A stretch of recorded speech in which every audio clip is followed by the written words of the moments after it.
Buenas tardes, este es el video número 2 de la clase de ética profesional de hoy miércoles 14 de abril de 2021, la segunda clase que se imparte a los jóvenes del octavo cuatrimestre de la licenciatura en administración. Y continuamos con el tema de la moral. Vamos a ver, hay algunas escuelas político-filosóficas que estudian lo relativo a la cuestión de la moral.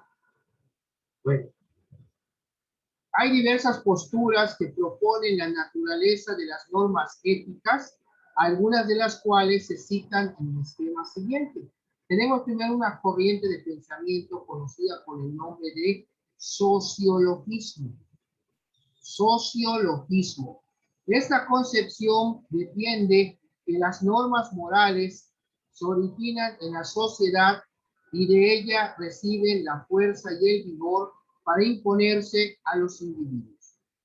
Muchos defensores de esta teoría son conscientes de que las costumbres sociológicamente imperantes en una cierta época carecen de ética, y es ahí donde se muestra la debilidad de este planteamiento, punto analizado agudamente por el filósofo Hildebrand.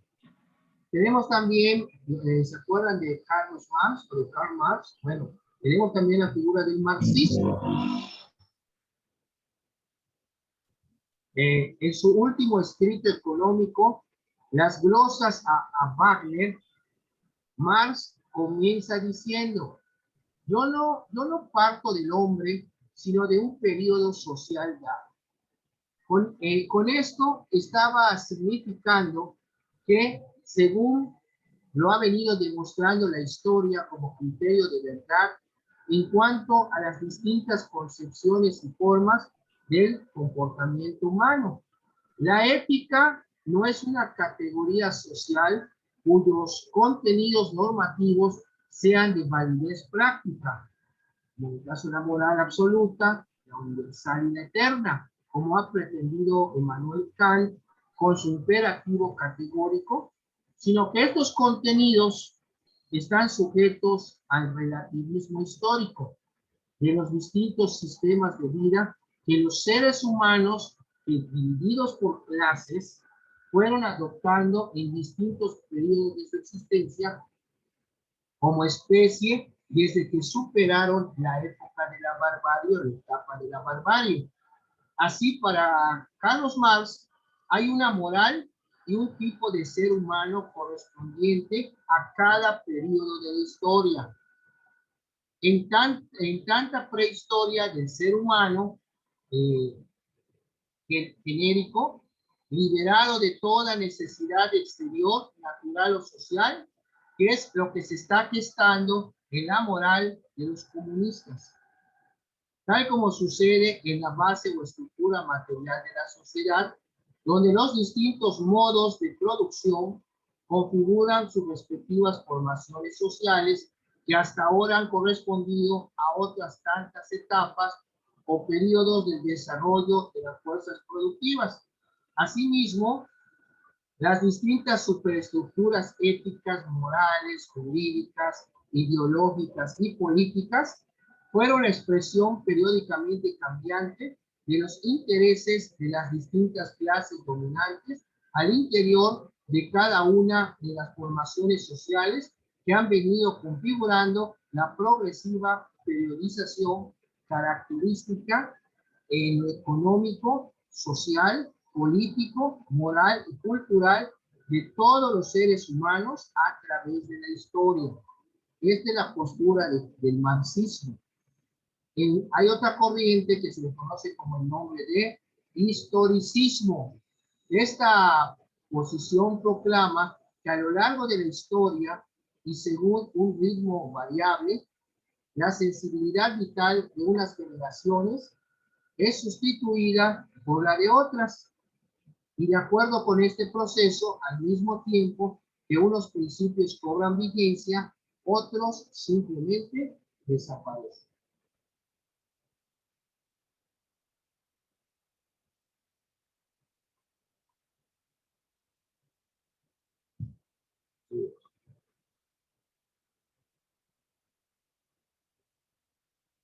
Se ha objetado a esta teoría del historicismo, si se llama esta corriente, historicismo, se ha objetado a esa teoría que el reconocimiento de la historicidad del ser humano puede llegar a condicionar el acceso a la verdad, pero no el poner en entredicho la universalidad de normas.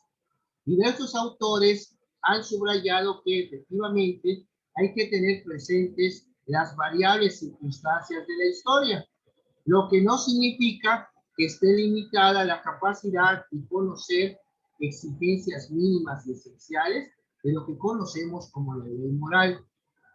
Tenemos otra corriente que es el teologismo, parecido a lo que ya habíamos hablado anteriormente.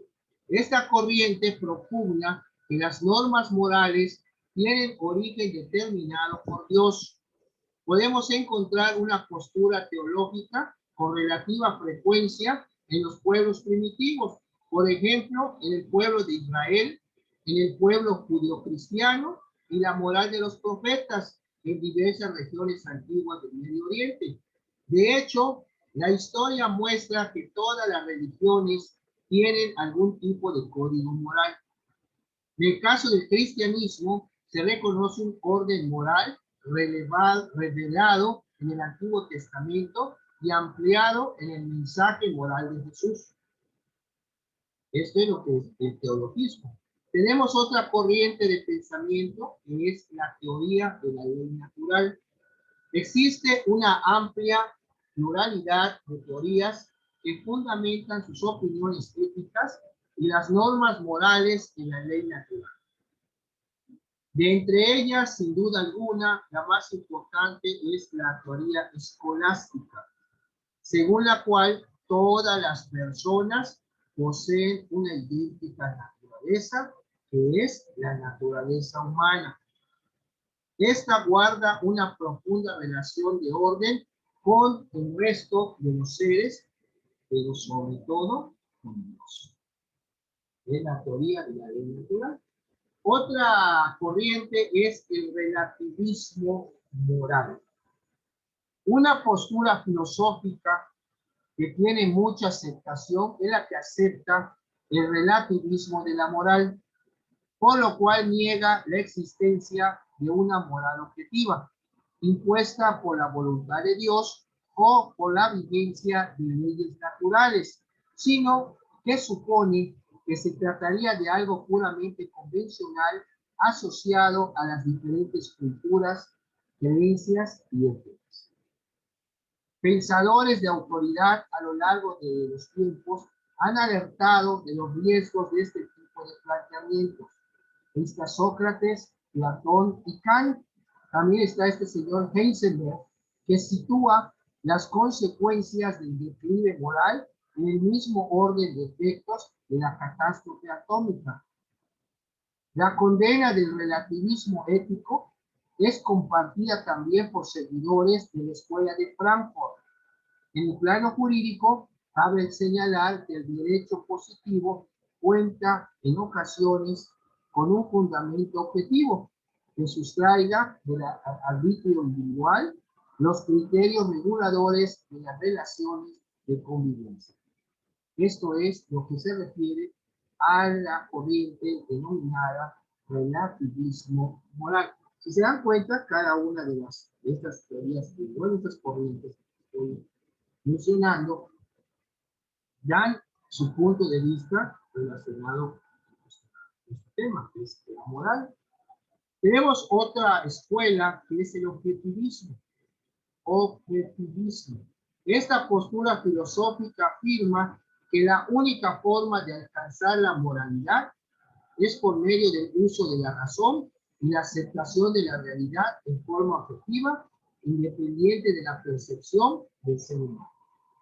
Se entiende a lo que es bueno para el sostenimiento, sustento y realización de la vida del hombre como individuo, como el estándar de lo moral, y a lo opuesto como inmoral.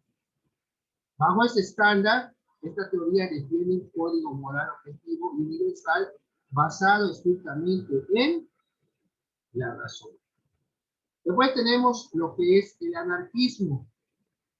Acuérdense ustedes cuando vieron la película de Batman, la de El Caballero de la Noche, donde sale el Joker. Joker es un anarquista. Ustedes se dan cuenta todo el dinero que habían recopilado la mafia, lo que mantuvo, él quería sembrar simplemente el caos. O sea, es un anarquista.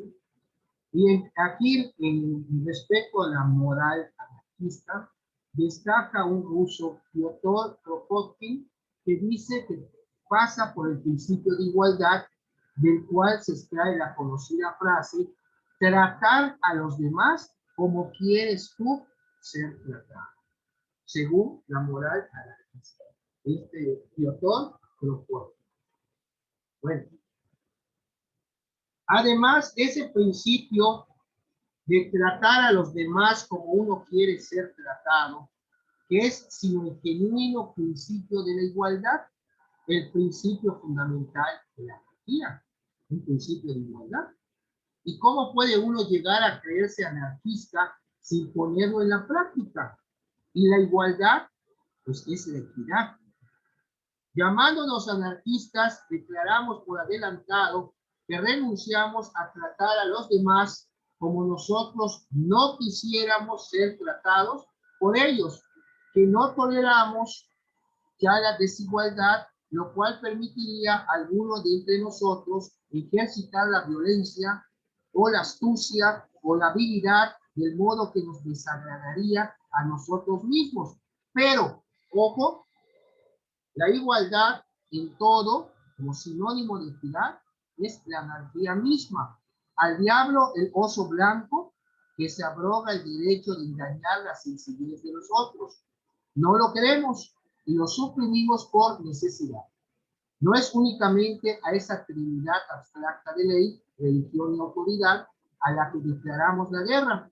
Siendo anarquistas, declaramos la guerra al cúmulo de embustes, de astucia, de explotación, de depravación, de vicio, en una palabra, de desigualdad que han vertido en los corazones de todos nosotros. Declaramos la guerra a su manera de obrar y de pensar. El gobernado, el engañado, el explotado, la prostituta, etcétera, hieren ante todo nuestros sentimientos de igualdad, es lo que dice Piotr. En el nombre de la igualdad no queremos ya este tipo de personas ni explotados, ni engañados, ni gobernados. Esto es lo que es la anarquía según. Vamos a pasar a otro tema también muy importante que rige, que es nuestra voluntad. ¿Qué es la voluntad? Cuando queremos hacer algo y queremos hacerlo porque tenemos la voluntad. Y vamos a ver también lo que es la intención y el fin. Bueno, la voluntad es la aptitud de decidir y ordenar la propia conducta. Propiedad que se expresa de forma consciente en el ser humano para poder realizar algo con intención de obtener un fin o un resultado. Ustedes echan a andar la voluntad, van a obtener un fin. Asimismo, pueden ustedes no llevar a cabo su voluntad para que ese fin que ustedes quieren también se pueda realizar. Bueno, en un asunto, si tú no intervienes, lógicamente va a haber una consecuencia. Pero si intervienes y hay la voluntad, también puede haber una consecuencia. La palabra voluntad proviene del idioma latín voluntas, voluntatis, del verbo volo, que es querer, y el sufijo tas tatis es dar y dar en castellano, y consiste en la capacidad de los seres humanos que les mueve a hacer cosas de manera intencionada. Es la facultad que permite al ser humano gobernar sus actos, decidir con libertad y optar por un tipo de conducta determinado. La voluntad es el poder de elección con la ayuda de la conciencia. El actuar humano está orientado por todo aquello que aparece como la mejor opción. desde las actividades recreativas hasta el empeño por mejorar en el trabajo, sacar adelante a la familia o ser productivos y eficientes. La voluntad opera principalmente en dos sentidos: de manera espontánea, debido a la motivación y al convencimiento de realizar ese algo, como el querer salir de los problemas, el querer salir adelante, o salir a pasear con alguien, iniciar una afición, un hobby, un pasatiempo, organizar una reunión, asistir a un entrenamiento. Ese querer es la voluntad, el querer hacer algo es la voluntad. Y la voluntad, el derecho, sobre todo en materia de los contratos, debe estar libre de todo vicio. Para que eh, pueda tener sus efectos legales que se pretenden en un contrato. Ya si tu voluntad estás queriendo firmar algo, lo que te están presionando, pues entonces la voluntad está viciada, porque la voluntad es libre. Ustedes son libres para actuar, pero lógicamente nosotros estamos inmersos en el mundo del derecho. ¿Por qué? Porque nos regimos a través de normas. Tu libertad va a tener un límite que precisamente es el derecho. No va a querer, yo quiero robar, voy a robar, porque soy libre. No, hazlo. Hay una norma prohibitiva que te dice, bueno, si cometes el delito de robo, te vas a ir a la cárcel y te puede dar una sentencia tantos años de prisión. Entonces no es que quieran ser completamente libres para hacer y deshacer. Les voy a decir, miren, en derecho hay lo que se conoce como lo que son las prerrogativas, que son los derechos subjetivos, los derechos que tienes como persona. Tú como ciudadano puedes hacer todo aquello que no te esté prohibido. Si te está prohibido, es una limitación, no lo puedes hacer, y si lo haces, hay una sanción. Estamos hablando de las normas jurídicas. En cambio, para las autoridades que trabajan para los tres ámbitos del gobierno, ellos únicamente pueden hacer lo que la ley les permite. Si van a hacer algo, es porque hay una ley que dice que sí lo pueden hacer. Pero si no hay, no lo pueden hacer y sería un abuso de autoridad, además de estar violando los derechos humanos reconocidos de la persona a quien estén afectando. Es muy importante que lo sepa. La autoridad, si te dice, no, es que a mí no me lo prohíbe la ley, momento, eso de que a ti no te prohíbe la ley es para los ciudadanos, no para las autoridades. Ustedes, autoridades, únicamente pueden hacer lo que la ley les dice. A ver, eso que usted está haciendo, ¿en qué ley le dice que lo puede hacer?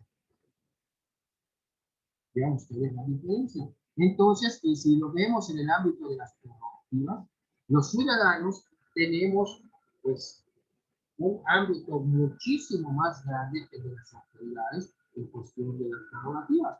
Porque mientras la norma no nos lo prohíba, lo podemos hacer. Pero si no prohíbe el stop, no puede ser. Y si lo hace, pues es una sanción, lo que te están diciendo. A una autoridad, su actuación, tiene que estar respaldada por una normatividad, por una ley, que le diga, a ver, director, subdirector, policía, de dónde vamos a partir como autoridad para saber, y tanto como autoridad como ciudadano, en la Constitución Federal. De ahí debemos. ¿Hay alguna pregunta hasta aquí, jóvenes? A ver, es pura señorita lo que está hoy en clase. No veo, digo, si hay algún compañero. Aline, Alondra, Cristel, Janet, Jennifer, Karen, Lady y Selmy. Perfecto, Cristel. Una pregunta, ¿cuántos son ustedes en el grupo?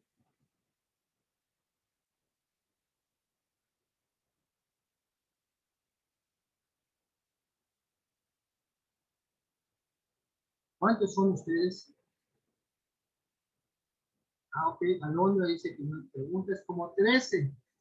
Bueno, y aquí nada más hay 1, 2, 3, 4, 5, 6, 7, 8. Hacen falta 4 o 5 compañeros que pues, a lo mejor están trabajando o que por alguna razón no pudieron llegar a la clase, pero en un rato van a estar los videos en plataforma. Quiero aprovechar a hacer un break para informarles. Pues ya vieron ustedes que se están reincorporando. Ah, ok, ok, gracias Jennifer. Que se están reincorporando a las clases después de 2 semanas de vacaciones. Estamos, bueno, ahorita, si no hubieran las vacaciones, ya estaremos por finalizar el módulo. Pero bueno, esta segunda semana tienen su actividad para contestar eh, para mañana. Su cuestionario de 25 puntos ya está en plataforma. Tienen el de hoy y mañana, pero no se les olvide que el día de hoy presentan su examen parcial. El examen parcial ya abrió desde la 1 de la tarde, desde que empezó la clase, su examen parcial, y cierra hoy, miércoles, hasta las 23:59. O sea, 1 minuto antes de la medianoche. Tienen para contestar su examen parcial. Son 20 preguntitas muy sencillas del material y de los temas que vimos en la primera clase. Contestan su examen y pueden empezar a contestar su actividad.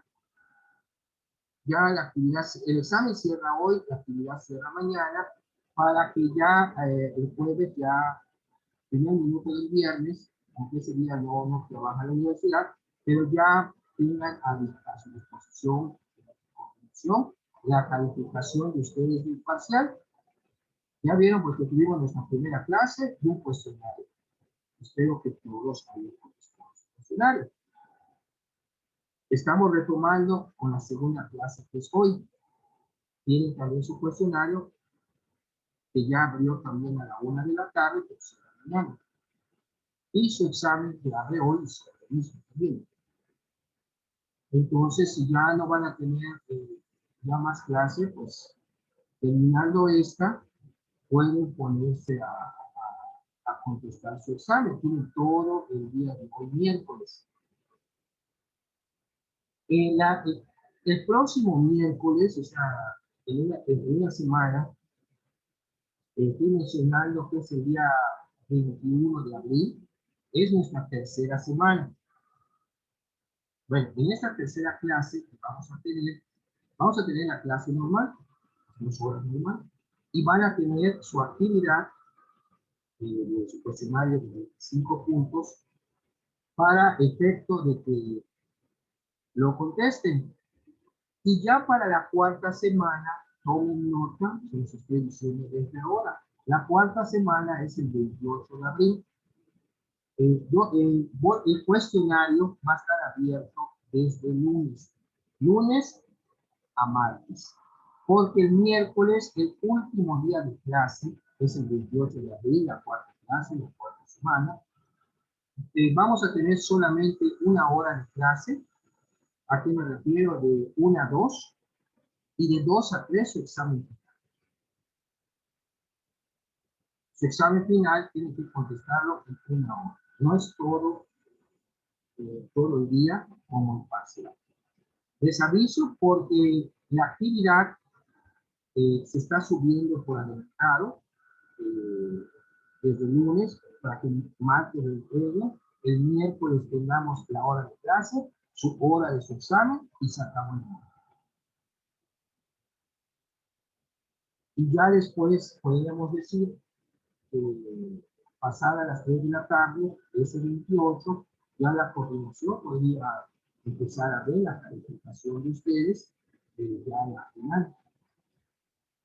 Entonces, les digo para que nos vayamos coordinando. Los otros grupos también de octavo de administración termino con ellos este fin de semana que viene, este sábado y este domingo, y sus actividades están programadas anticipadamente para que el día de la clase y del examen solo sea la hora de clase y la hora del examen. Y se acaba. Entonces yo me quedaría con ustedes por las 2 semanas que siguen a terminar el módulo. No sé si tengan alguna pregunta. Y no se les olvide checar su asistencia. ¿Alguna pregunta, señoritas, sobre la mecánica, cómo se va a estar calificando? Sobre todo el último día de clase, no vayan a pensar que el examen tengo todo el día hasta la medianoche. No. El examen final, 1 hora de clase, la siguiente me despido de ustedes, abre el examen, tienen 1 hora, cierra y se acabó. Estaríamos terminando, ustedes ya tienen bueno, un paso ya prácticamente para el ejercicio de su profesión. Ya terminan ustedes el octavo cuatrimestre, ya muy pronto van a ser ya licenciadas en administración. Qué bonito, digo. Y que no se olviden ustedes de lo que estamos viendo en ética, porque esto, señoritas, rige nuestros actos como personas. Si quieren que les vaya bien, hagan bien. No quiere decir que les quieran tratar, no. La humildad no es que bajes la cabeza y difícil, no. La humildad no todos la hablan.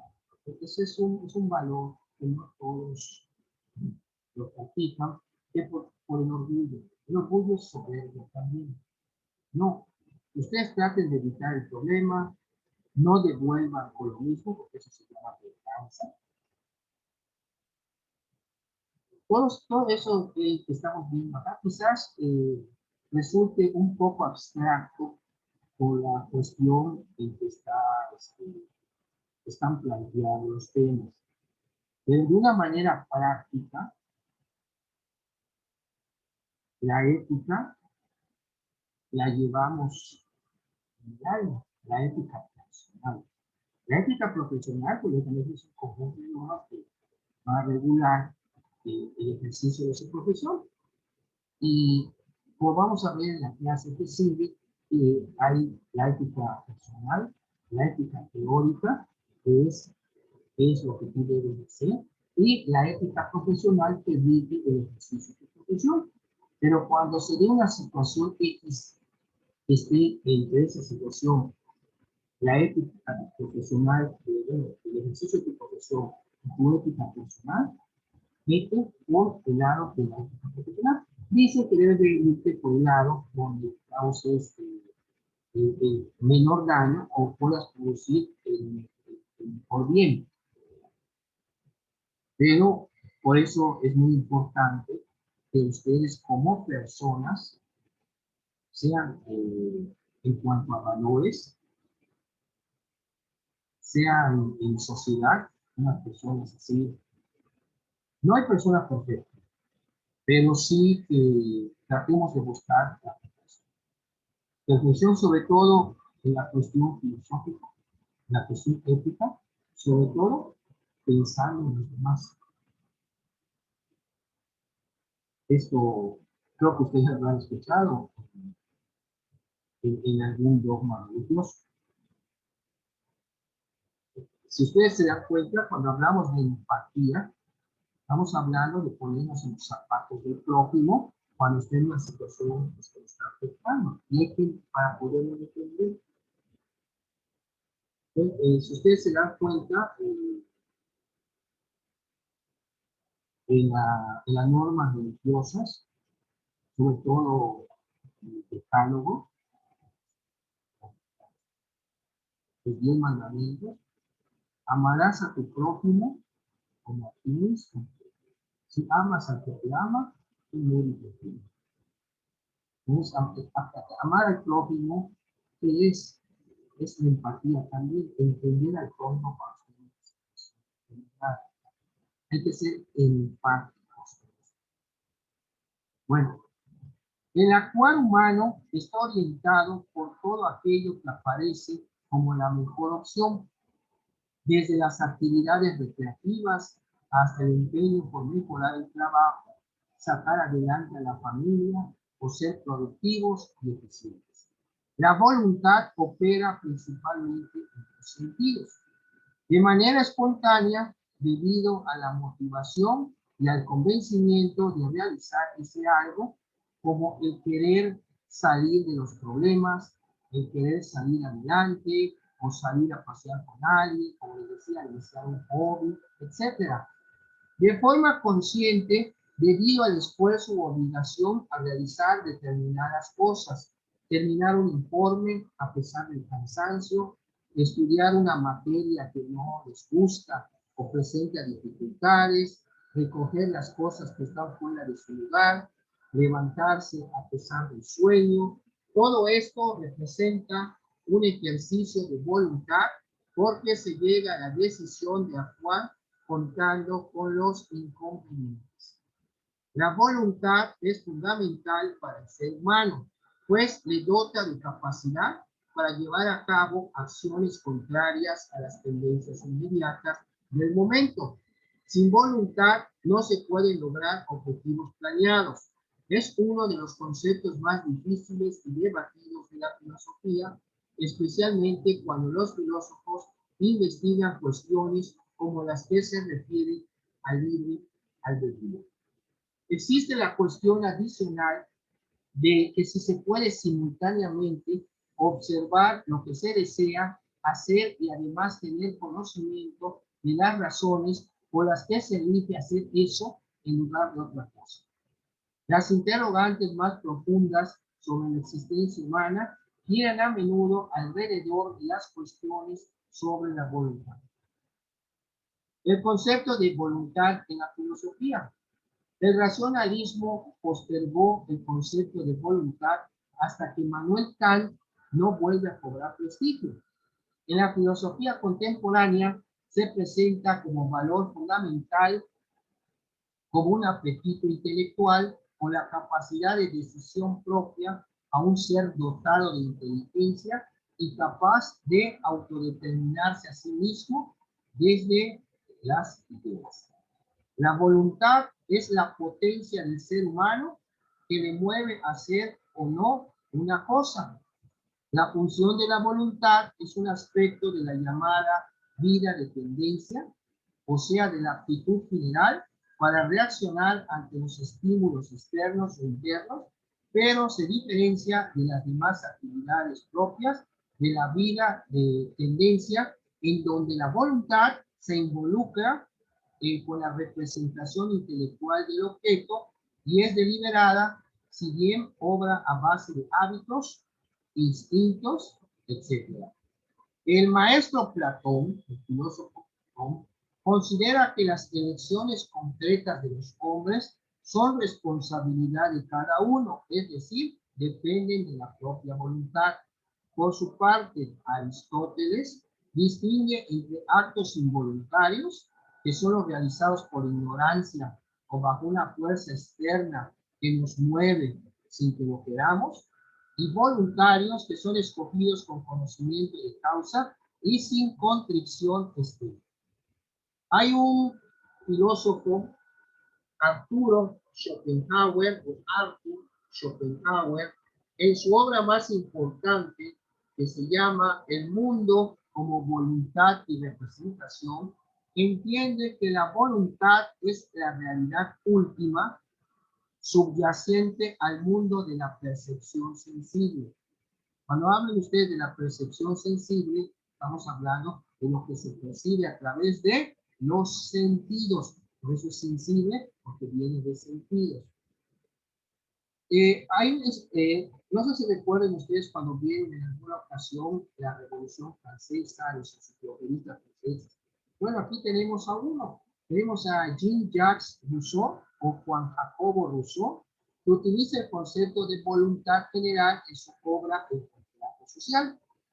Hasta entonces, el bien común, interpretado por el gobernante, había sido la guía de actuación en cualquier sistema político. Incluso en la monarquía absoluta, la voluntad del rey era la ley, solo sujeta al juicio de Dios. La voluntad general sigue siendo un concepto fundamental para entender la toma de decisiones en democracia. Por otro lado, tenemos a un filósofo, Joaquín Trincado Mateo. Joaquín Trincado Mateo, en el libro Conócete a ti mismo, define a la voluntad racional como causa única del universo y toda demostración de vida, llamándose esa voluntad racional sencillamente espíritu. En el antiguo Oriente se creía que la voluntad era la parte superior del hombre. Esta parte practicada por el hombre es lo que nos acerca más a Dios, por lo que alcanzar este grado de espiritualidad no es sencillo. Implica que tenemos que iniciarnos en el camino de la sabiduría o del autoconocimiento, camino que es abrupto e intenso, muy difícil de transitar, ya que el hombre que alcance a practicar y desarrollar su voluntad tiene que convertirse en un ser digno para hacerse acreedor a tan alto atributo. Este es otro aspecto de la voluntad que al aplicarla nos debe conducir hacia lo positivo, a lo que es la luminosidad, a lo que sea bueno para nuestro espíritu. Tenemos lo que es la voluntad y el deber. En relación entre la voluntad y el deber, Immanuel Kant propone un nivel. Si hablamos de la voluntad como algo absolutamente incondicionado, lo que se conoce como voluntad santa, creo que alguna vez les habían dicho, oye, siempre haces tu santísima voluntad. Bueno, tiene un trasfondo, si lo ven aquí, filosófico. Kant propone un nivel, si hablamos de la voluntad como algo absolutamente incondicionado, una voluntad santa, entonces estaríamos ante algo que es absolutamente bueno en sí y que por lo tanto no tendría que actuar por deber, por ser buena en sí. Y segundo, lo que sucede es que en la práctica tal voluntad se encuentra situada en una realidad que está condicionada, lo que lleva a tal voluntad a tener que superar obstáculos continuos. En ese contexto, la voluntad es buena cuando actúa por deber. En definitiva, la voluntad santa, es decir, la voluntad que actuaría al margen de inclinaciones y tendencias individuales, no es buena en sí porque actúe por deber, sino que obra por deber porque es buena. Repito, queda el chance. Respecto a la voluntad, lo que es la santa voluntad o la voluntad santa, esa voluntad dice, la voluntad santa, es decir, la voluntad que actuaría al margen, o sea, fuera de inclinaciones y tendencias, no es buena porque actúa por deber, sino porque actúa por deber, es buena. O sea, como es buena, actúa por deber, sabe lo que tiene que hacer. No porque así lo tiene que hacer, lo voy a hacer. Yo sé que lo tengo que hacer y lo voy a hacer espontáneamente. Regresamos después del minuto, ya se va a venir el corte para terminar nuestra clase de 11 minutos. Muchas gracias.